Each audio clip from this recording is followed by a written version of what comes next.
Buksan po natin ang ating mga hymnal book sa page 402. She'll be his bride someday. Page 402. She'll be his bride someday.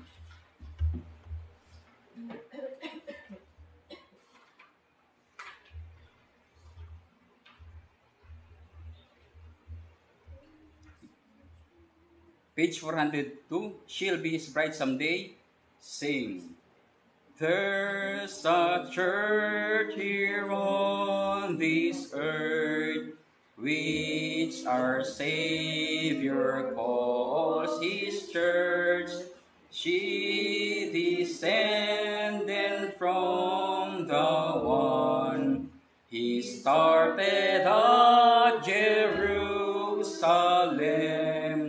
Jesus bought her with His blood, love her with a special love, will protect her on her way. She'll become His bride someday. Ever since Christ built His church, while He walked upon this earth, there has never been a time one of them could you not find. Jesus bought her with His blood, loves her with a special love, will protect her on her way. She'll become His bride someday. Last stanza. I'm so glad that I belong to His church, so true and strong. If I serve Him faithfully, then His bride perhaps I'll be. Jesus bought her with His blood, loves her with a special love, will protect her on her way. She'll become His bride someday. Amen. Yan naman pong umaga muli, sa muli po nating pakikinig at pag-aaral po ng salita ng ating Panginoon sa Kristo. Muli po nating tawagin ang ating mga ngaral, si Deacon Brother Rogie Blasto.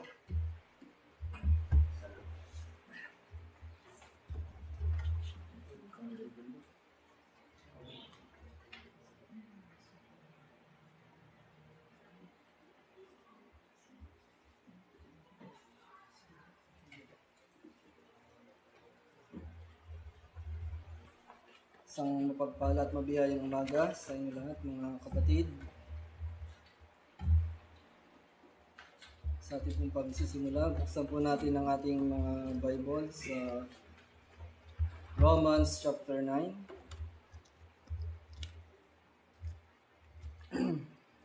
Romans chapter 9, verse 13.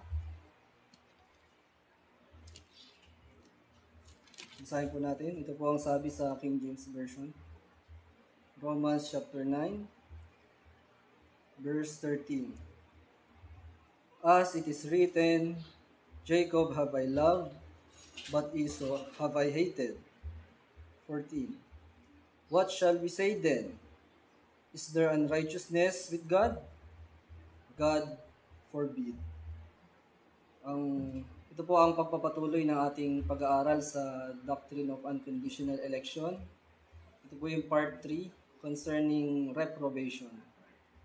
Sumaglit po tayong manalangin. Aming Diyos na banal, kataas-taasin sa lahat. Aming Ama na nasa langit, Marami pong salamat muli aming Diyos dahil kami po ay inyong tinipon sa dakong ito upang muli po namin kayong sambahin sa Espiritu at katotohanan.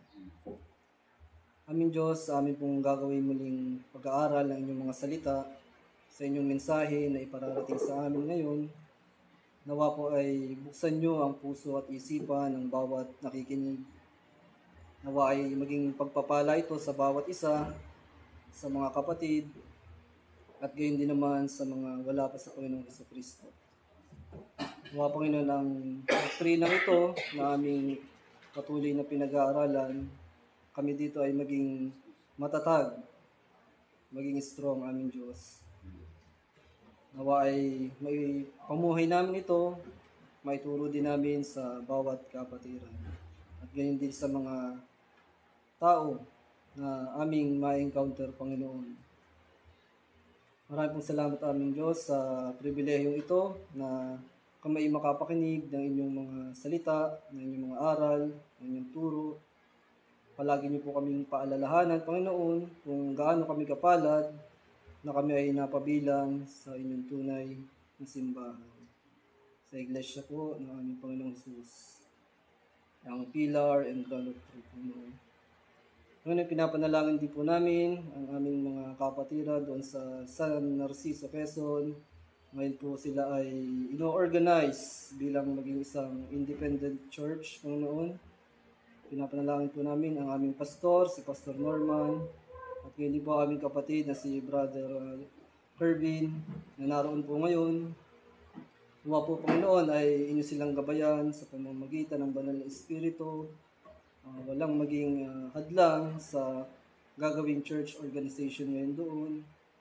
At ang aming dalangin para sa mga kapatiran na i-organize po sa dakong iyon ay patuloy niyo po nawa silang palaguin sa spiritual. Patuloy niyo po nawa silang i-preserve sa mga doktrina, sa doctrines and morals, Panginoon. Patuloy po nawa ang pagbuhos ng pagpapalang spiritual sa mga kapatiran namin doon, namin Diyos. Kami po ay naniniwala na sila ay isa sa inyong tunay na simbahan at hindi niyo sila pababayaan, namin Diyos. Palagi niyong gagabayan at tuturuan ang mga kapatiran doon sa San Narciso. At patuloy din namin pinapanalangin kung sino, Panginoon, sino man po ang kanilang mapili na pastor na gagabay sa kanila, Panginoon. Kami po ay naniniwala na siya din po ay ang inyong itinalaga para mga siwa doon, sa mga tupa ninyo doon, maging pastor ninyo, aming Diyos. Aming Diyos, ang umagang ito po muli ay aming pong inaalay sa inyo, aming pagsamba, aming pasasalamat at papuri. Nawa ang gawain ito, aming Diyos, ay inyong kalugdan. Kayo po nawa ang maitaas, mapasalamatan at mapapurihan. Ito po ang aming dalangin sa pangalan lamang po ng aming Panginoong Hesus at tagapagligtas. Amen. Please be seated po. Magpapatuloy po ang lahat.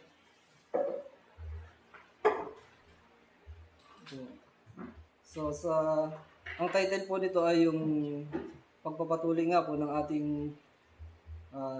pag-aaral sa unconditional election, sa doktrina ng unconditional election. Ngayon naman po ay part 3 concerning reprobation. So, ating pong tingnan, ating pong alalahanin yung mga nakaraan nating pinag-aralan, yung mga nakaraang linggo. Doon po sa part 1, ang ating pong ginawa doon ay proving that the doctrine of unconditional election is biblical. Ito ay aral ng Panginoong Hesus. May mga ibinigay ang Ama sa Kanya, ang mga tinawag o tinatawag na Kanyang mga tupa. Mga pinili buhat pa sa simula, before the world began. Yun ang ating tiningnan sa part 1. Yun naman sa part 2 ay tiningnan natin ang patungkol dun sa kung may karapatan ba na pumili ang Diyos. Yung, does God have the right to choose? So, bakit kapag ang tao pumili ay pinupuri, bakit kapag ang Diyos ang pumili ay unfair daw? So, ating pinag-aralan yan sa part 2. Doon din ay tiningnan natin yung false view on God's foreknowledge. Yung maling view o pagkaunawa sa foreknowledge of God. Na tumingin daw sa hinaharap, ayon sa kanila, at doon daw nagbase ang Diyos sa mga ginawa, sa ginawang sampalataya. Yung daw mga sumampalataya na nakita sa future, yun daw ang mga itinalaga. Na atin namang inirefute at ating itinuro kung ano ba talaga ang sinasabi ng scriptures patungkol dyan sa foreknowledge of God. So ngayon naman pong umaga ay ang ating pag-aaralan ay yung concerning reprobation. So ano ba yung reprobation? So, isang simpleng definition ay reprobation is God's eternal decree whereby He foreordained that certain persons would be excluded from the number of those saved by grace, and that those same persons would instead experience His just wrath. Yan po ang isang maikling definition ng reprobation.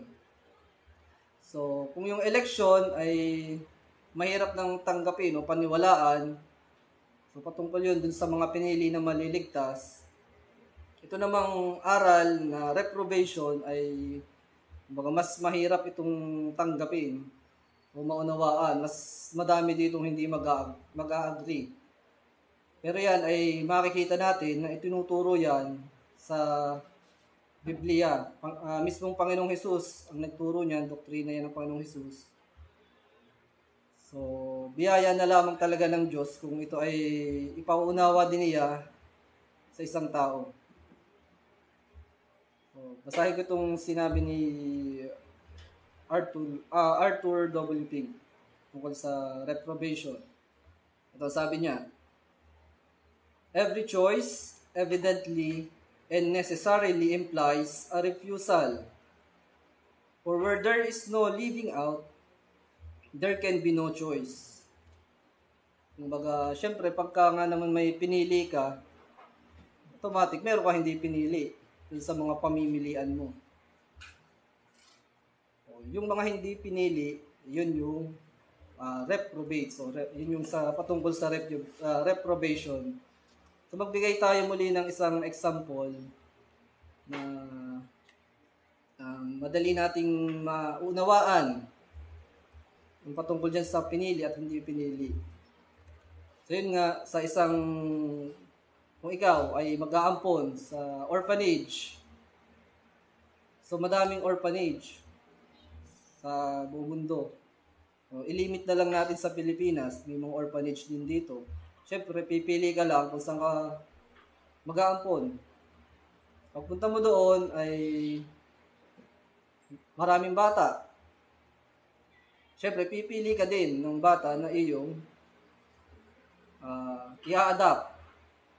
So, yun yung ang sense nun, pinili mo, may mga male-left behind. So, sila ay yung mga hindi mo napili. Kaya nga sabi, choice necessarily implies refusal. So, kung may pinili ang Diyos, merong hindi pinili. So, another example ay pupunta ka sa mall. Pipili ka doon ng sabihin nating bag. Gusto mong bumili ng bag. So, madami dong brands. Madami dong mga sales assistant o sales demo na magpe-present sa iyo ng mga produkto nila, mga bags nila. So, ang dami nila. Magkukumpulan yan sa iyo tapos i-demo nila yung mga features ng bag na kanilang hawak, yung kanilang brand na kanilang hawak. So, syempre, marami sila, pipili ka ngayon. Pumili ka ng isa. Yun yung nagustuhan mo. So, meaning nun, dahil may pinili ka, may nirefuse ka. So, choice necessarily implies refusal. So, kung sa scripture naman tayo babaling, kung dito tayo titingin ng mga example patungkol dyan, meron din. So, kung sa 2 Thessalonians chapter 2, verse 13, ay may mga chosen by God to salvation from the beginning, Mamaya, dadaanan ulit natin ito, mga kapatid, yung mga verses na ito. Atin lamang, magbibigay lang tayo ng list. Kumbaga, ito, 2 Thessalonians chapter 2, verse 13, may mga chosen by God nga to salvation from the beginning. So, what does it implies? So, merong hindi chosen to salvation. So, kung sa John chapter 6, verse 37, there are some that the Father gave to Christ. So, what does it imply? So, merong hindi ibinigay ang Ama. At ang isa pang verse ay sa Revelation chapter 21, verse 27. Sabi doon, kung merong mga names are written in the Lamb's Book of Life, so what does it imply? Siyempre, merong mga names na hindi written sa Lamb's Book of Life. You can't have one without the other. Pag may pinili ka, meron kang ni-reject, meron kang hindi pinili. So then, the question is, why? Bakit? Bakit ganun? Bakit may mga pinili at merong hindi mga pinili ang Diyos? Bakit may mga elect? Bakit may mga reprobates? So, basahin natin ang Ecclesiastes chapter 3, verse 1. Ecclesiastes chapter 3, verse 1. So, sabi dyan, to everything there is a season, and a time to every purpose under the heaven. May purpose. May purpose daw ang Diyos. So, basahin din natin yung Proverbs chapter 16, verse 4. Proverbs chapter 16, verse 4. Sabi dito, the Lord hath made all things for himself, including the reprobates. Yea, even the wicked for the day of evil. So, meron silang purpose din. May purpose din ang Diyos para sa kanila. So, ang Diyos ay mabuti, mabiyaya. Sabi nga nila, God is love. Pero ang Diyos din naman ay righteous, just, at meron ding kabagsikan ng Diyos, severity. Kung saan natin mababasa yon, na ang Diyos ay meron ding kabagsikan. Kasi nga, ang purpose ng Diyos para sa mga reprobates ay makikita natin mamaya. So, tingnan muna natin yung verse na nagsasabi yung tungkol dyan sa kabagsikan ng Diyos. Romans chapter 11,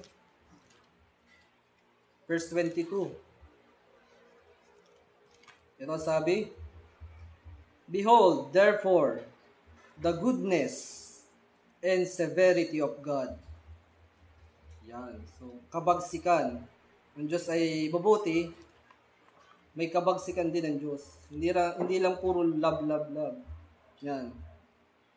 So, kaya ang sagot sa tanong natin kanina kung bakit may mga elect to salvation, God's elect, bakit yung mga hindi pinili, sila yung mga reprobates.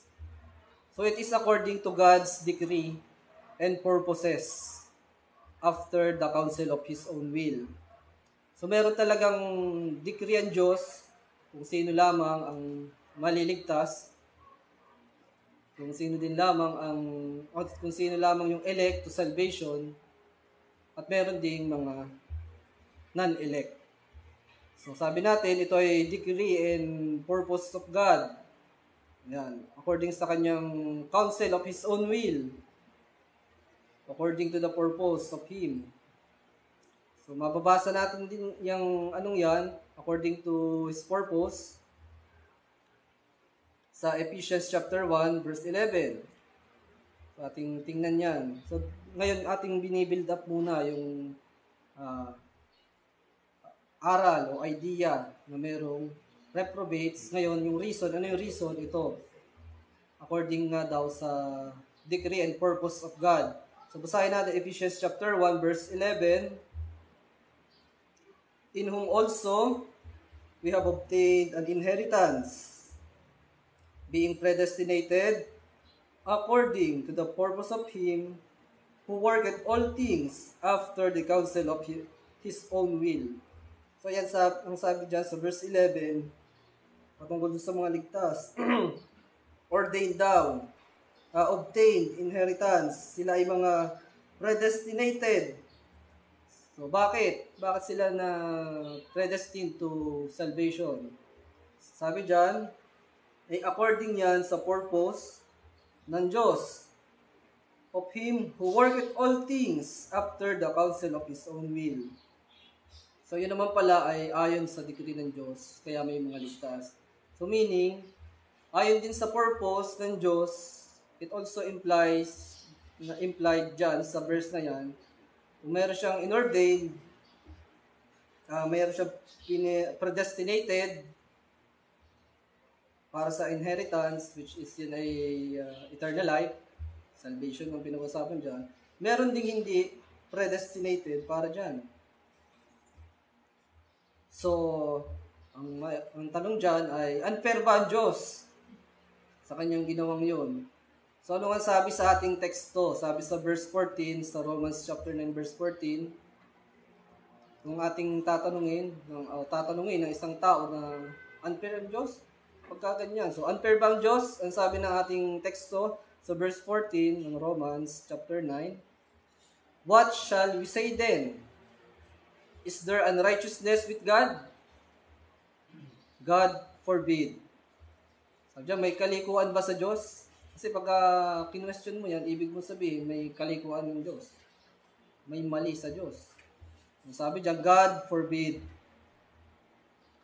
So, if God elected to save some in Christ before the foundation of the world or before the world began, it naturally follows that He rejected others and left them to perish in their sin and unbelief by decree of damnation or reprobation. Sabi nga natin, you can't have one without the other. Every choice necessarily implies a refusal. May elect, may hindi elect to salvation. May ibinigay ang Ama sa anak, it implies na merong din hindi ibinigay ang Ama sa anak. So kung sino man ang mag-deny ng katuroang ito patungkol sa reprobation, so paano niya i-refute ang mga truth o mga talata sa Bible na nagsasabing may mga ordained to condemnation? So magbigay tayo ng isang verse, kasi kung sasabihin mo nga, ay i-deny mo ng mga elect to damnation o ordained to condemnation, nga yung mga reprobates. Kung i-deny mo yan, so paano mo papaliwanag ito? Paano mo i-refute itong mga verses sa Biblia? Magbigay tayo ng isa sa Jude verse 4. Basahin natin. Jude verse 4. Isang chapter lang po yan. Verse 4. Basahin natin. Ito sabi sa English. For there are certain men crept in unawares, who were before of old ordained to this condemnation. So ano sila? Anong klaseng tao sila na ordained to condemnation? Ungodly men, turning the grace of our God into lasciviousness, and denying the only Lord God and our Lord Jesus Christ. So yeah, paano yan i-refute? Yung sinabi dyan na, who were before of old ordained to this condemnation. Sa Tagalog, ang sabi doon, yaong mga itinalaga ng una pa to this condemnation. So how can you deny that? Yan. Magbigay pa tayo ng example sa Bible. Another example na merong mga itinalaga para sa kanilang destruction, condemnation. So, tingnan natin yan sa Joshua chapter 11. Joshua chapter 11. Simulan natin sa verse number 18. Joshua 11:18. Ito po ang sabi dyan sa verse 18. Joshua made war a long time with all those kings. 19. There was not a city that made peace with the children of Israel, save the Hivites, the inhabitant of Gibeon. All other they took in battle. 20. For it was of the Lord to harden their hearts, that they should come against Israel in battle, that he might destroy them utterly, and that they might have no favor, but that he might destroy them, as the Lord commanded to Moses. Ang sabi doon sa verse 20 ay for it was the Lord to harden their hearts. So, sino ang nagpatigas sa kanilang puso? Ang Diyos. So, bakit pinatigas ang puso? Bakit pinatigas ng Diyos ang kanilang mga puso? Sabi pa dyan sa verse 20, that He might destroy them utterly. So, talagang for destruction ang kanilang purpose. Bakit ulit? That they might have no favor. Walang favor sa Diyos. So, paano yan? Sino makakapag-deny na sila ay appointed or ordained to destruction na walang favor sa kanilang Diyos? Paano yan? So, kung anong pinurpose ng Diyos, yun ang mangyayari. So, bakit? Dahil yun nga ang kanyang pleasure. Kung ang purpose ng Diyos ay to harden their hearts, yun ang nakalulugod para sa Kanya. Yun ang Kanyang decree, yun ang Kanyang pinlano na decree niya na yan, buhat pa sa pasimula. Kumbaga kung anong Kanyang sinabi, it will bring to pass. Yun talaga mangyayari. Kung ano yung Kanyang pinurpose, yun ang Kanyang gagawin. At nakita natin dito sa Joshua chapter 11 verse 18 to 20, pinurpose ng Diyos ang destruction ng mga tao na kinalaban o kumalaban sa Israel. At yun na nga. So how can we deny that God ordained some people to their destruction o reprobation? Sabi nga, kung ano sinalita ng Diyos, ay yun na yung mangyayari, at kung ano kanyang pinurpose, ay gagawin yun ng Diyos. Kasi sabi nga dun sa verse 20, Lord, as the Lord commanded to Moses. So Diyos ang nagsabi noon na i-destroy ang mga taong yun. So, basahin natin sa Isaiah chapter 46, verse 10. Ito ay lagi na rin naman nating nababasa. Isaiah chapter 46, verse 10. Declaring the end from the beginning, and from ancient times the things that are not yet done, saying, ang sabi ng Diyos, my counsel shall stand, and I will do all my pleasure. Yan. Sinabi ng Diyos, I will also bring to pass, I have purpose it. So, purpose yan ng Diyos, I will do all my pleasure. So, pleasure yan ng Diyos. Yun yung sagot sa tanong na kung bakit. So, tingnan naman natin yung yung mga kapatid, yung ating teksto dun sa Romans chapter 9. Ito naman tayo sa New Testament. Romans chapter 9. Romans chapter 9. Simulan natin sa verse 11. Romans chapter 9, verse 11.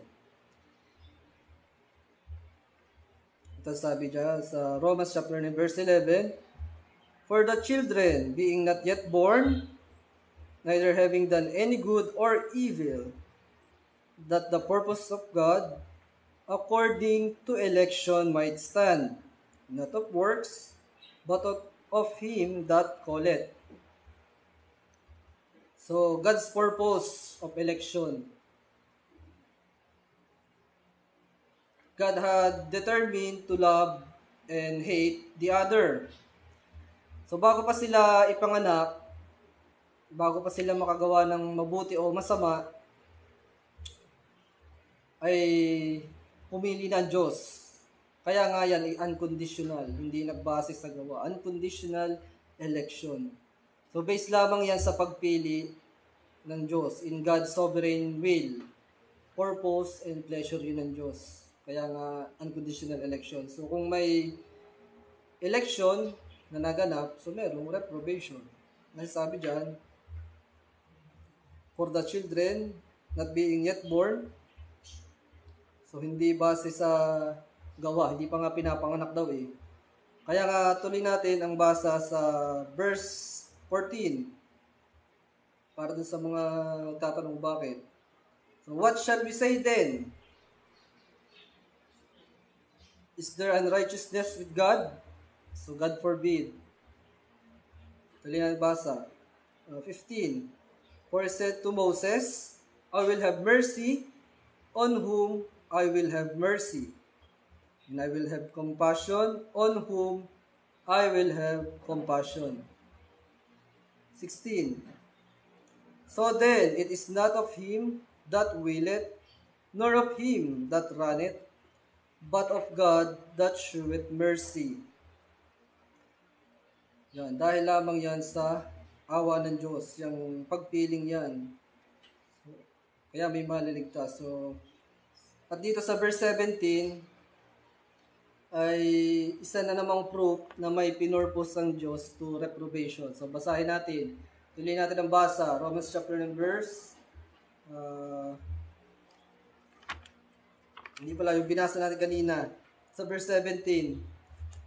Taas tayo ng konti, nalampasan natin. Ito yung proof na ang Diyos ay merong pinurpose for reprobation. So ito, "For the scripture said unto Pharaoh, even for the same purpose," purpose ng Diyos, "have I raised thee up, that I might shew my power in thee, and that my name might be declared throughout all the earth." So, alam naman natin dyan ang kwento dyan kay Pharaoh. Pinagmatigas ng Diyos ang puso. Harden it. O same yan doon sa binasa natin kanina sa Joshua chapter 11, sa verse 20. "For it was the Lord to harden their hearts." So, pag ba pinatigas ang puso, ay maliligtas ba yun? So, kita natin. Hindi. So, meron talagang yung aral, yung turo na reprobation, hindi mo may hiwalay pagka naniwala ka sa election. Kasi yun naman din talaga tinuturo ng Biblia. So again, may magtatanong ulit, bakit? Bakit? Anong reason? So tuloy natin ang basa sa Romans chapter 9. Doon naman tayo sa verse 18. Para doon sa nagtatanong, bakit? Anong reason? 18. "Therefore, hath he mercy on whom he will have mercy, and whom he will, he hardeneth." Yan, malinaw. Yung mga elect, yun yung nakatanggap ng mercy. Yung mga reprobates, he hardeneth. Kita nyo, may distinction talaga. So, hindi natin maalis yung truth na nasa Bible. Meron talagang pinapatigas ng Diyos ang puso. Yan. 19. "Thou wilt say then unto me, why doth he yet find fault?" Yan, para dun sa mga sinasabing, dun sa kumu-question. "For who hath resisted his will?" Yan, tanong. Sinong makaka-resist sa will ng Diyos? Ay kung yun ang pleasure ng Diyos, yun ang kalooban ng Diyos. 20. "Nay, but, O man, who art thou that replies against God? shall the thing formed say to him that formed it, Why hast thou made me thus? Matatanong mo ba ang Diyos? Makakapagreklamo ka ba sa Diyos? Kasi kung iisipin mo, kung ikay naniniwala sa eleksyon, siyempre hindi mo ko-questionin ang ano ng Diyos, ang turo niya diyan na may mga reprobate. So, iyong i-analyze ang iyong beliefs, ang iyong sarili. Bakit mo kinu-question ang malinaw na turo ng scriptures? Baka ikaw ay reprobate. Baka ikaw ay hindi paligtas. Sabi nga dyan sa verse 20, Who art thou that replies against God? Shall the thing formed say to him that formed it, Why hast thou made me thus? 21, tuloy pa natin basa. Hath not the potter power over the clay of the same lump to make one vessel unto honor and another unto dishonor? So, ayan na naman ulit. Kita natin yung distinction between elect and the non-elect. Elect to salvation and the reprobates. Sabi dyan, yung isang vessel unto honor and the another unto dishonor. We cannot have one, sabi nga natin kanina, you cannot have one without the other. Kung may pinili sa salvation, merong hindi. So, every choice, even God's choice, necessarily implies a refusal. And yung choice is the elect, and yung refusal ay mga reprobates. So, kung ganun ay hindi ka pa rin kumbinsido, sinasabi, unfair ang Diyos. So, kung ikaw ay nagsasabi naman na ikaw ay mananampalataya, tagasunod ni Kristo, nagsasabing ligtas na, pero para nga sa iyo, kapag may mga non-elect to salvation, hindi mo matanggap na may mga ordained to reprobation, so para mo na rin sinabi na, yun nga, yung binasa natin kanina, kinu-question mo ang Diyos, sinasabi mo na mali, na may mali sa Diyos, pag ganon. Mali ang ginawa ng Diyos o mali ang pagkilos ng Diyos. Ayon yun sa iyo kasi kinu-question mo ang kanyang mga gawa. So, basahin natin ito. I-share ko lang yung tinatawag na Song of Moses.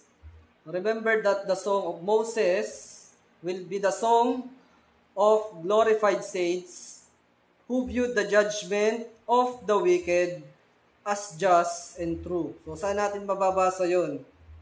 Punta tayo sa Revelation chapter 15. Yung Song of Moses na yan. Kasi paano mo ito makakanta? Paano mo ito maaawit? Kung ikaw ay isa sa glorified saints. Paano mo makakanta ito? Kung kumukontra ka dyan. Revelation chapter 15 verse 3. So, sabi, ang umaawit nito ay yung mga saved, mga elect. So, and they sing the song of Moses, the servant of God, and the song of the Lamb, saying, Great and marvelous are thy works, Lord God Almighty. Just and true are thy ways, thou King of saints. Verse 4, Who shall not fear thee, O Lord, and glorify thy name? For thou only art holy, for all nations shall come and worship before thee, for thy judgment are made manifest. So, paano mo maaawit ito? Na ang Diyos ay, ang kanyang mga thy works ay marvelous. Sabi sa verse 4, yung kanyang judgment made manifest. So, paano mo maaawit yan? Kung kukontrahin mo na may mga object ang Diyos sa reprobation. So, think about that. Yan. Hindi mo maaawit yan. Baka hindi ka save. Baka ikaw ay isa dun sa mga object ng wrath. Vessel of wrath. Yan. So, magbasa pa tayo ng verses, mga verse that shows the contrast between elect and reprobates. So, another verse ay sa 2 Thessalonians chapter 2, Buksan natin ating mga Bible, basahin natin yung 2 Thessalonians chapter 2, verse 11. Simulan natin doon. So, ang context nito ay those who will be deceived by the Antichrist are distinguished from those who are the elect of God. So, makita natin yung mga, yun ang context nito. So, yung mga deceived ng Antichrist, yung reprobates, at yung mga hindi, yun yung mga elect of God. So, basahin natin. 2 Thessalonians chapter 2, verse 11. And for this cause, God shall send them strong delusion, that they should believe a lie. 12. That they all might be damned. Yan. Paano yan? Diyos daw ang nagpadala ng strong delusion. Anong purpose? That they all might be damned. Who believe not the truth. Yan, hindi naniniwala sa doctrine, ng turo ng Panginoong Hesus. But had pleasure in unrighteousness. Yan. Kung yung verses 11 and 12 ay tumutukoy sa mga reprobates, makikita na natin dito yung contrast. Dito naman sa verse 13, ang tinutukoy ay mga God's elect. So, God's chosen from the beginning to salvation. So, basahin natin. Tuloy natin ang basa, verse 13. But we are bound to give thanks always to God for you, brethren, beloved of the Lord, because God hath from the beginning chosen you to salvation through sanctification of the Spirit and belief of the truth. So, belief of the truth. Yung mga elect. Kita natin yung contrast. Yung mga reprobates, malinaw, hindi natin may deny, nasa Bible, turo ng Apostol Pablo, nagturo niyan. Yung mga naniniwala sa Antichrist, sila daw ay papadala na strong delusion that they all might be damned. So, malinaw, hindi yan ligtas, reprobates yan. Doon sa verse 13, dito makikita natin, chosen, chosen before the foundation of the world yan. God hath from the beginning chosen you to salvation. Kita natin yung contrast sa verse 11 and 12 compares sa verse 13. Kasi yung verse 13, yung mga elect, chosen you to salvation from the beginning. So, hindi natin ma-deny.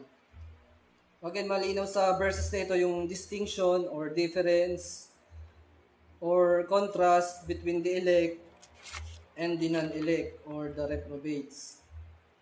So another verse na magpapakita ng contrast between elect and the reprobates. Punta tayo sa 1 Peter. 1 Peter chapter 2. 1 Peter chapter 2 verse 7. So ito, 1 Peter chapter 2 verse 7, sabi, unto you therefore which believe he is precious, but unto them which be disobedient, the stone which the builders disallowed, the same is made the head of the corner. 8. And a stone of stumbling and a rock of offense, even to them which stumble at the word, being disobedient, whereunto also they were appointed. So, makita natin dito, sinulat ni Pedro, yung contrast between elect and reprobate. So, hindi talaga natin ma-deny. Kung yung verse 7 ay patungkol sa elect, sabi dyan, unto you, therefore which believe, he is precious, sabi dyan. Tapos sa verse 8, patungkol naman yun sa mga reprobates. Whereunto also they were appointed. Appointed daw sila doon. Tuloy natin yung basa. Ko-contrast naman to dun sa verse 8. Verse 9. But ye are chosen generation, a royal priesthood, an holy nation, a peculiar people, that you should shew forth the praise of Him who hath called you out of darkness into His marvelous light. So, ayan. Magbigay pa tayo ng mga verse para malinaw talaga. Malinaw na eh. Actually, malinaw na. Mahihirapan ng mag-refute yung taong magsasabi na may itinalaga ang Diyos sa reprobation. Pero dagdagan pa natin. Another verse ay sa 2 Peter chapter 2. 2 Peter chapter 2 verse 12. So ang context nito ay yung exposing false teachers made to be destroyed. Yung mga false teacher ay ginawa para sa to be destroyed. So 2 Peter chapter 2 verse 12. Sabi dito, but these as natural brute beasts, and the mga false teachers, made to be taken and destroyed. O ayan, ginawa para taken and to be destroyed. Anong ginagawa nila? Speak evil of the things that they understand not. So yan, pagka sinasabi mo, unfair ang Diyos pagkaganan. Kung may pinili at may hindi pinili. Paano yung mga hindi pinili? Yan, sabi dyan, speak evil of the things that they understand not. Baka hindi mo na unawaan ang turo ng Biblia. So, anong mangyayari? And shall utterly perish in their own corruption. So, yan, magpe-perish. Sa pagka ganyan na stand mo, ganyan ang belief mo, sabi dyan sa verse 12, and shall utterly perish in their own corruption. Pagkamat ang context dito ay patungkol sa mga false teachers, pero hindi natin may deny itong mga false teachers na ito ay ordained to destruction. Reprobates. Sila yung object ng God's wrath. Kasi kung elect ka nga, made to be destroyed, hindi ka elect. Kung ikaw ay made to be destroyed, object ka talaga, appointed ng Diyos na ikaw ay to be destroyed. Yan. So, saan pa natin mababasa yung appointed to God's wrath? Sa 1 Thessalonians, 1 Thessalonians naman, yung appointed to God's wrath.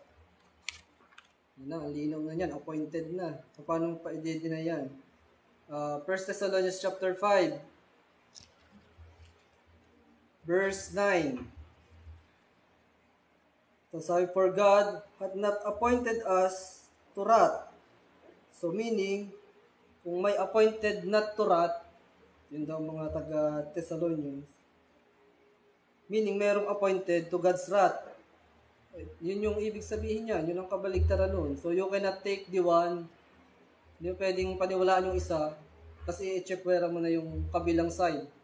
Siyempre, basahin natin, for God had not appointed us to wrath, but to obtain salvation by our Lord Jesus Christ. So, makikita natin yung distinction din. Sabi ni Pablo sa mga taga-Thessalonica, not appointed to wrath nga, but to obtain salvation. So, no doubt, mga kapatid, ibig sabihin lang nun, kung sila ay appointed not to wrath, may appointed to God's wrath. Yan. Nakita naman natin, nabasa natin ang mga talata simula sa Old Testament, sa Joshua chapter 11, tapos doon din sa Romans chapter 9, dito din sa mga iba pang sulat ni Pablo at sulat ni Pedro. So consistent ang aral, may elect at may non-elect o reprobate. So consistent ang aral dahil nga may succession of truth. Yun gano'n sa tunay na iglesia ng Panginoon. Consistent ang mga apostol at ang mga New Testament churches pagdating sa turong yan. So ngayon, ang tanong, saan ba nila nakuha o natutunan ang mga aral o doktrina na yan? So kanino nila nakuha yung ganyang aral? Invento lang ba yan ng mga apostol? O hindi. Yan ay nakuha nila sa Panginoong Hesus. Panginoong Hesus mismo nagturo niyan sa kanila. So ngayon, mga kapatid, ay ang titingnan naman natin ay yung turo o aral o doktrina ng Panginoong Hesus regarding election and also concerning reprobation. So nung mga nakaraang linggo ay natalakay na natin ito. Ang ilan sa mga verses na ito nabasa na natin.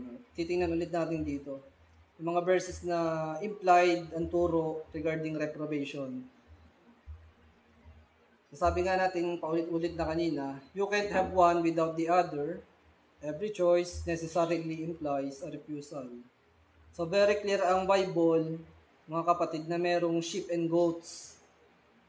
Dito na tayo ang titingnan na natin yung tinuro ng Panginoong Hesus na mismo. Doktrina niya na ito, aral niya na ito. So clear sa Bible na may sheep and goats, saved and unsaved. So basahin muna natin yung John chapter 10, verse 15. Konti na lang po mga kapatid. Yan. John chapter 10. Gusto kong mabuild natin itong turong to para maging strong talaga ang ating pagdepensa, ang ating pagtuturo. So yan, John chapter 10, verse 15. John chapter 10, verse 15. Ito sabi, John chapter 10, verse 15, as the Father knoweth me, even so know I the Father. And I laid down my life for the sheep. Sabi nga natin, sheep and goats. Ang sabi ng Panginoong Hesus, I laid down my life for the sheep. Tuloy natin, 16. And other sheep I have, which are not of this fold. Them also I must bring, and they shall hear my voice, and there shall be one fold and one shepherd. So yung sheep represents the elect. So yun yung Israel. So yung other sheep pa din ang tawag. Pero yun yung mga Gentiles. So makita natin hindi namatay ang Panginoong Hesus sa goats. Pero malinaw din ang turo ng Bible na merong sheep and goats. Sheep represents the elect, goats represents the reprobates. So saan natin yung mababasa? Tingnan na rin natin para malinaw na merong sheep and goats. So ang context dito ay yung final judgment. Matthew chapter 25. Matthew chapter 25. Verse 31. Simulan natin sa 31. When the Son of Man shall come in His glory, and all the holy angels with Him, then shall He sit upon the throne of His glory. The context is final judgment. 32. Yung distinction ng sheep and goats. And before Him shall be gathered all nations, and He shall separate them one from another, as a shepherd divided his sheep from the goats. So yan, malinaw yung distinction, sheep and goats. Tuloy natin ang basa, verse 33. And He shall set the sheep on His right hand, but the goats on the left. Anong sabi dyan? Ang mga sheep nasa right, ang goats ay sa left. So, anong mangyayari? Anong sasabihin? Nasa right. 34. Then shall the king say unto them on his right hand. Sino yung nasa right hand? Mga sheep. Sabihin ay, come ye, blessed of my Father, inherit the kingdom, prepared from you from the foundation of the world. Election pa din. Yun ang sabi sa mga sheep, ha? So, ano naman ang sasabihin sa mga goats? Yun yung nasa right. Wala. So, anong sasabihin? Ginawa natin. Yun yung nasa right, yung mga sheep. Ang sabi ay, yung verse 34.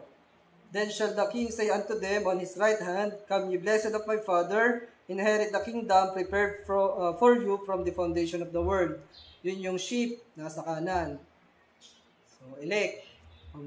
Binanggit yan yung from the foundation of the world. So, referring pa rin yan sa election.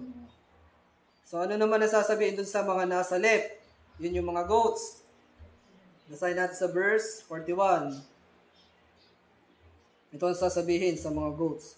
Then shall he say also unto them on the left hand, Depart from me, ye cursed, into everlasting fire, prepared for the devil and his angels. So, yan, malinaw. Yung distinction, talagang mayroong saved by unsaved. So, Jesus died only for the sheep, the elect, and not for the goats or the reprobates. Dagdagan pa natin yung sinasabi ng Panginoong Hesus, yung turo niya. Yan, konti na lang. So, ano pang turo ng Panginoong Hesus? John chapter 6, verse 37. John chapter 6, verse 37. Tapusin na po natin ito at ito na yung last part natin part 3. So, ano ba sabi ng Panginoon? John chapter 6, verse 37. Sabi niya, all that the Father giveth me shall come to me, and him that cometh to me I will in no wise cast out. So yung mga ibinigay lamang daw ng Ama ang makakalapit sa Panginoong Hesus. So siya ang may sabi niyan. Turo yan ng Panginoong Hesus. Siya ang nagtuturo niyan. So talan tayo doon sa verse 44. Basahin din natin. Siya pa rin ang nagsasalita. Siya pa rin ang nagtuturo. Aral niya ito. So sabi dyan sa verse 44, no man can come to me except the Father which hath sent me draw him, and I will raise him up at the last day. So yan, total depravity yan. Panginoong Hesus na nagtuturo niyan. Sabi dun sa 37, yung makakalapit lamang daw ay yung binigay ng Ama. So, it implied dyan na may hindi binigay. So may binigay lang yun lang daw makakalapit. Tapos sa verse 44, talagang pinagtibay ng Panginoon na walang makakalapit sa Kanya. So paano yung mga nagsasabing nakalapit daw sila sa sarili nilang free will. Ayan, pinagtibay pa ng Panginoong Hesus dyan sa John chapter 6 verse 44, walang makalalapit maliban na ilapit ng Ama. Yan ang sabi dyan. No man can come to me except the Father which hath sent me draw him. And I will raise him up at the last day. So kung yung mga ibinigay lamang ang makalalapit nga, at ang Ama lamang ang makapaglalapit, so paano nga yung hindi ibinigay ng Ama? Paano yung hindi inilapit ng Ama? O saved din ba yun? So anong tawag doon sa mga hindi inilapit? Reprobation. Mga reprobates yan. So kaya mapalad talaga ang mga elect. Kasi sila lamang ang makalalapit ng tunay na paglapit sa Panginoong Hesus. Sila lamang ang tunay na makatatanggap sa Panginoong Hesus. Kasi ang Ama mismo ang naglapit sa kanila. Hindi yung sasabihin ako yung nakalapit na tanggap ko, sarili kong desisyon. O ang linaw-linaw, pinagtibay ng Panginoong Hesus. No man can come. So, paano kung yung stand, ikaw ang nakatanggap dahil sa iyong free will? Error ka. Baka hindi ka talaga saved. O hindi ka talaga saved. Akala mo lang. Malinaw ang turo ng Biblia. So, yan nga, Panginoong Ama mismo ang naglalapit sa Panginoong Hesus. Kaya nga sabi dun sa Psalm chapter 65, ating basahin, mapalad ang mga tao na nakakalapit o inilalapit ng Ama. So, Psalm chapter 65, verse 4. Ang sabi dyan, Psalm 65, verse 4, blessed is the man whom thou choosest, pinili, mga and causes to approach unto thee. Yan, blessed is the man whom thou choosest, and causeth to approach unto thee. o talagang blessed yung mga pinili. Kasi sila nga lamang ang makaka-approach. Sila lamang ang makakalapit. Mapalad ang tao na iyong pinili at pinalalapit mo sa iyo. Sabi sa Tagalog. Kasi mga kapatid, napakaraming nagsasabi na mananampalataya daw, na tinanggap nga daw nila ang Panginoong Hesus, pero hindi nila matanggap ang mga aral o doktrina ng Panginoong Hesus. Hindi nila matanggap ang aral ng Panginoong Hesus, pero nagko-confess sila na Christian daw sila, born again, baptist, pero mga unregenerated naman talaga. They believe not. Anong sabi ng Panginoong Hesus sa mga ganyang self-professing Christians? Doon sa mga nagsasabing tinanggap si Kristo, pero pag tinuro mo na yung tinuturo ng Panginoong Kristo, yung doktrina ng Panginoong Jesus, ay hindi nila tinatanggap. Anong sabi dyan ng Panginoon sa kanila? O John chapter 10. John chapter 10 verse 26. So ito ka. Ikaw ito, pagka sinasabi mong naniniwala ka sa Panginoong Jesus, Kristiyano ka, born again, tinanggap si Kristo, pero pag yung turo na ni Kristo, hindi mo pinaniniwalaan. Ano sabi ng Panginoong Jesus sa John chapter 10 verse 26? Ito ang sabi, "But ye believe not, because ye are not of my sheep, as I said unto you." So kung hindi ka naniniwala, may sabi ng Panginoon, hindi ka talaga maniniwala kasi ye are not of my sheep. Kawawa ka, delikado ka. Verse 27, paano pag sheep? Ang nakarinig ng turo ng Panginoong Hesus. So, verse 27, "My sheep hear my voice, and I know them, and they follow me." They follow yung teaching. So, syempre, pag pina-follow mo si Jesus Christ ang kanyang teachings, syempre, papalo ka, nagbibilib ka doon sa teaching, sa turo, sa aral ng Panginoong Hesus. Kaya nga sabi doon sa verse 26, pagka ikaw ay kumukontra sa mga aral niya, hindi ka niya tupa. Sabi dyan sa 26, "But ye believe not, because ye are not of my sheep." Yan. So, paano ba makaka-follow nga? Paano makakasunod? Kung hindi naman naniniwala sa turo, sa mga doktrina ng Panginoong Hesukristo. Hindi pinaniniwala, hindi pinaniniwalaan. So, totoo kayang tinanggap nga niya si Kristo? Yung mga self-professing Christians? Yung mga pinatanggap at tumanggap naman. So, hindi nila naiintindihan ang kanilang sinasabi. Nasa error sila. Dahil kapag sinabi mo na tinanggap mo si Kristo, meaning tinanggap mo ang kanyang mga aral. Gaya ng total depravity. So, aral niya yon. No man can come to me. Panginoong Kristo ang nagturo niyan. I lay down my life for the sheep. So, specifically sa sheep. So, election yan. Particular yan. It also implies reprobation. Kasi nga, pang sheep lang. So, tinanggap na daw si Kristo, pero yung aral ni Kristo ay, sabi nga doon sa preaching ni Pastor Norman, ay inihihiwalay. Totoo naman yun. Tinanggap daw si Kristo, pero inihihiwalay si Kristo sa kanyang aral. Nire-reject yung aral. Nire-reject yung aral ng Panginoong Hesus. O, yung mga taong nagre-reject sa aral, sa mga sinabing aral ng Panginoong Hesus, tapos sinasabing hindi daw mahalaga yun, basta tinanggap na daw si Kristo, okay na daw yun. So, delikado kapag ganyan. Kasi akala nila, tinanggap na nila si Jesus Christ. Pero ang katotohanan ay palagay lang nila yun. Kasi paano ba tinatanggihan? Ito turo na banggit na to ni Pastor last Sunday. Paano ba tinatanggihan? Kasi sabi nila, tinanggap na nila. So, paano naman tinatanggihan ang Panginoong Hesus? Kasi kung tinanggap nila, sige, tinanggap mo. So ngayon, paano naman tinatanggihan ang Panginoong Hesus? O, tingnan natin sa John chapter 12.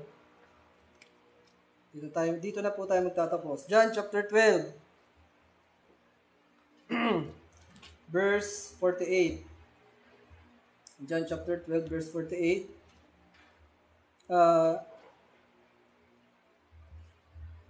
John chapter 12, verse 48. So ito, paano ba tinatanggihan ng Panginoon? He that rejected me and received not my words hath one that judgeth him. The word that I have spoken, the same shall judge him in the last days. So sabi dyan, ulitin natin sa verse 48, yun, para pala i-reject mo ang Panginoong Hesus, he that rejected me and received not my words. So hindi mo ni-receive yung kanyang words. Yung words niya ay yung kanyang mga sinalita. Yung mga sinalita niya, yun ay mga aral, mga doktrina. So kung iyong i-reject yung kanyang aral patungkol sa election, reprobation, total depravity, in short ay doctrines of grace, meaning, yung taong nagsasabi na tinanggap si Kristo, akala niya lang yun. Kasi nga, pinatanggap lang eh. Hindi niya naunawaan na pagkat tinanggihan niya yung turo ng Panginoong Kristo mismo, he that rejected me, ay nagre-reject sa kanyang word, hindi talaga tinanggap. Akala lang, palagay niya lang. So, hindi talaga maiihiwalay ang turo ng Panginoong Hesus sa kanya. Sabi nga natin, paano ka makaka-follow sa Panginoong Hesus? My sheep hear my voice and they follow me. Paano ka magpa-follow doon sa hindi mo pinaniniwalaan yung turo? I-analyze nga, parang ang hirap naman nun. So, isipin natin yan. So, verse 49, tuloy natin. Yung bang turo ng Panginoong Hesus, yan ay galing din sa Ama, succession of truth din yan. Tuloy natin. Verse 49, for I have not spoken of myself, but the Father which sent me, He gave me a commandment, what I should say, and what I should speak. So, kita natin yung succession of truth din mula sa Ama, yun ang sinabi ng Ama sa Panginoong Hesus, yun ang kanyang ituturo, yun ang kanyang mga doktrina na sasabihin. Yun naman yung itinuro sa mga apostol. Yung mga apostol, itinuro sa mga New Testament churches. At umabot yan dito sa atin dahil sa succession of truth. Walang iba na aral. Walang ibang view. Kasi pag may iba, mali na yun.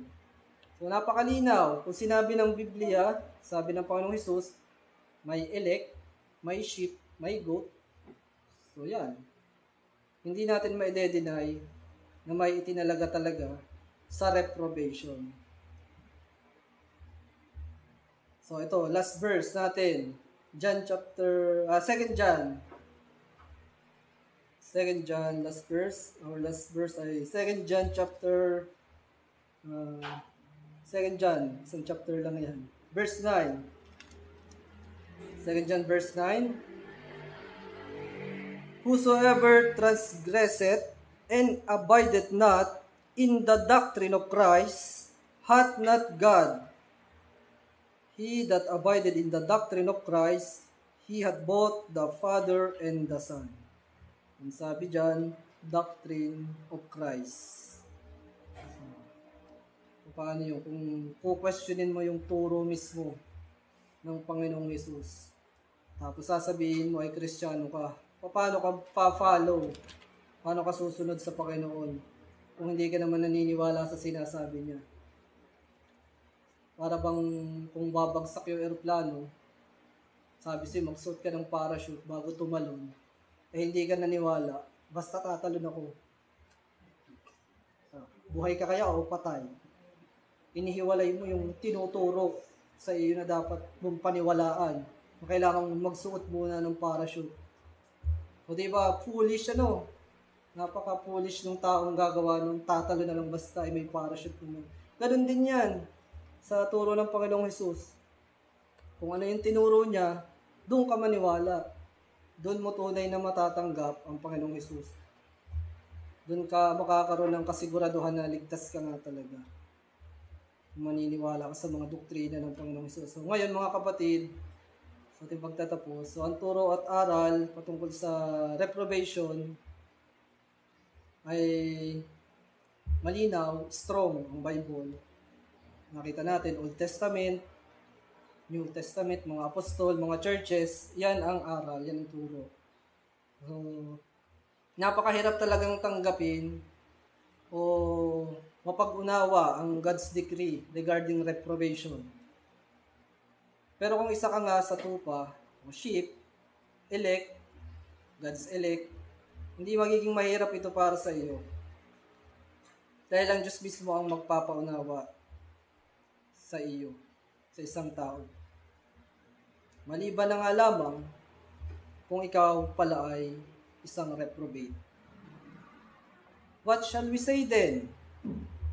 Is there unrighteousness with God? God forbid. May God bless the message in our hearts. Tayo po ay manalangin. Magsiluhod po tayo.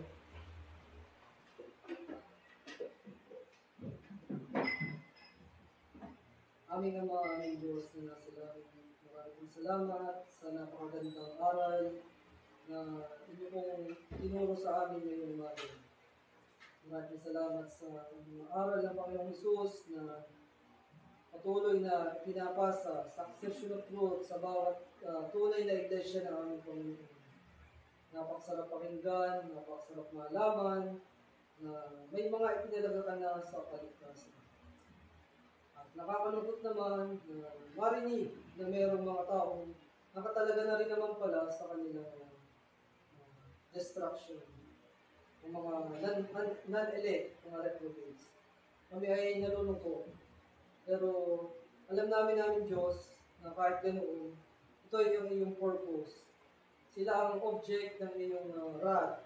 Doon mo ipakikita ang iyong pagiging just, ang iyong tamang, ang iyong mga kabutihan ay hindi dapat nasasalasang yung mga aral ng iyong turo. At sila naman talaga ay mga deserving. Tulad ng mga tao na kumukwestiyon sa inyong mga aral, sa inyong mga doktrina. Nawa ay kung ang isa man sa kanila ay minto pa na nasa error pa sa mga oras na ito, ay nawa ay pagliwanagin niyo kanilang mga puso at isipan, ipaunawa niyo po nawa sa kanila, Panginoon, yung mga doktrina, yung mga aral, yung mga katotohanan na tinuturo sa inyong mga banal na salita. Nagmula din naman po sa inyo, ay binasa ninyo sa aming Panginoong Hesus, ay pinasa naman niya sa mga apostol, pinasa ng apostol, sa mga churches. Kaya ito rin ang aming natanggap na aral, na turo. Ito ang mga katotohanan na nagmula po sa inyo. Napakapalad namin aming Diyos dahil ito ay naging maluwag o madali para sa amin na matanggap. Kaya nagtataka kami kung bakit pag ito ay tinuro sa iba, ay nire-reject. Yun pala ay dahil na sa inyo din turo na merong talagang mga ordained to reprobation. Ang aming Diyos, kami ay patuloy na nagpupulit ng papasalamat po sa inyo. Namin din pong inaalala ang aming mga mahal sa buhay. Nagkaroon kami ngayon na pag-aalala para sa kanila. Sila po ba ay tupa? Sila po ba ay elect? O sila po ba ay reprobates? Pero ang aming dalangin, aming Diyos, patuloy namin silang idinadalangin, nawa yung palugdan. Kung ito lamang po ay kung kalooban, sila ay maliligtas. Kung sila lamang po ay mga tupa, naging po sa mga ilo. Patuloy po aming dalangin sa kanila, patuloy niyo po kami bigyan ng kalakasan, ng wisdom, upang maibahagi sa kanila yung mga turo aming Diyos. At tawa sa pamamagitan ng mga aral na ito, sila din ay mabuksan. Sila ay magsisi sa kanilang mga kasalanan, lumapit po sa inyo, sumampalataya din sila sa aming Panginoon sa Diyos. Mga Panginoon Diyos, sa aming pagsambang ito, sa gawain ito, nawa po kayo na itaas, ngayong mapasalamatan, mapapurihan ng Diyos. At sa darating po na sa linggo naman sa aming buhay, patuloy niyo po kami sustain, preserve sa Christian morals, provide po ang aming mga pangangailangan, spiritually and physically ang Diyos. Kami po yung nagtitiwala sa inyo. Kayo po bahala sa amin ng Diyos, sa inyong mga anak. Dito sa pagsamantala ng paghihiwalay, ay ingatan niyo ang bawat isa, nauwi sa kanya-kanyang tahanan, at patuloy niyo sila pagpalain, spiritually sa mga. Maraming salamat muli, Panginoon, ito po ang aming dalangin, puri at pasasalamat, sa banal na pangalan lamang po, lang ang Panginoong Hesus at tagapagligtas. Amen. Patuloy po nating sambahin ang ating Diyos. Awitin po natin ang doxology. Praise God from whom all blessings flow. Praise Him, all creatures here below. Praise Him above, ye heavenly hosts. Praise Father, Son, and Holy Ghost. Amen. Amen. Amen.